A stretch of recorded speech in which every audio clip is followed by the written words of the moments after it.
News today and all the stuff that I thought you should know about, and I found a lot of stories that really only make sense if you're hammered. So I thought, why not do a little drunk news for you today? And in other news, the Los Angeles County Sheriff, Alex Villanueva, is worried because he was, quote, forced with a choice. He has released 4,276 nonviolent inmates. He said, we have approximately 1,200 murder suspects currently in jail, and that's greater than the entire population of some jail systems. So we had to release almost 5,000 inmates into the general public because they might get sick. They might get the coronavirus. Well, now he has announced, after also closing all of the gun stores and making it illegal for you to buy any ammunition, he has now announced that he is concerned that there might be an increase in crime. But the good news is they'll all be healthy criminals. In other unrelated news, or those of us in the media would like you to believe that they're unrelated, an inmate who was released from jail due to fears from coronavirus spread into the jailhouse has been rearrested on a murder charge. The sheriff says there's no question that Joseph Williams took advantage of the health emergency and committed crimes while he was awaiting resolution of a low-level nonviolent offense. But the good news again is, while he was murdering that guy, he was completely healthy. Chile has come up with an interesting way to make everybody feel good. The cases of the coronavirus in Chile have climbed past 7,500 deaths, people, and 82 deaths. But there's been 2,300 that have recovered. Now, that's a pretty good number of people who have recovered.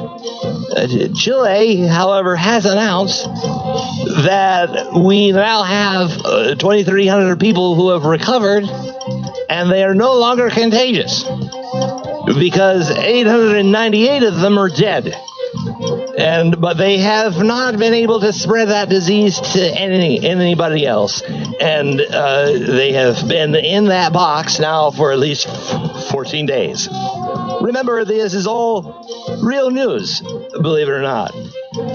Church members get $500 tickets for sitting in their vehicles with the windows closed during radio service in a church parking lot.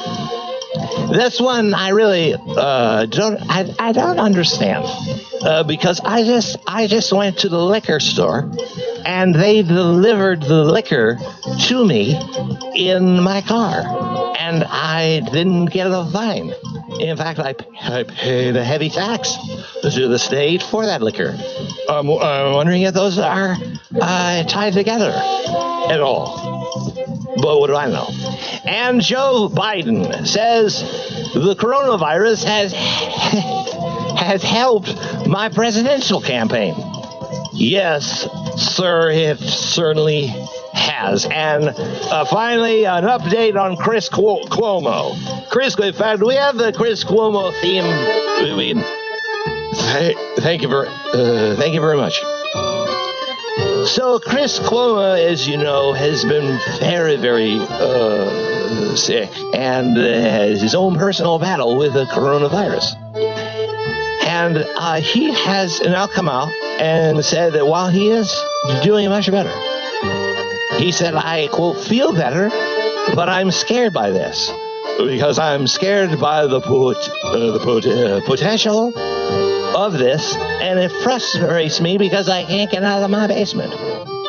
He says, I still have this low-grade fever, but I can't shake it. And I know everybody tells me it's gradual, it takes time, but it's maddening to have this stupid old fever.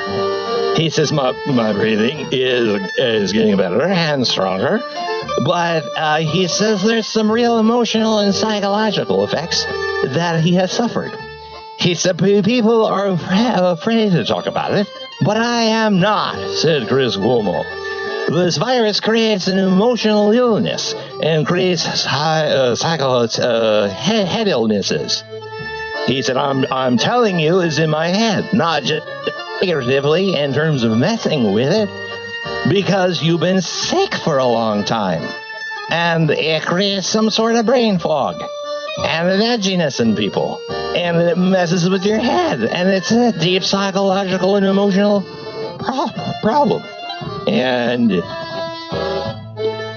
Chris, I want to point out, this may not be something new for you. And because I think you've been messed up in the head for a while now. And that's all the news. Now let's take a look at sports. Well, there's no sports. All right. There's another story that I think is important.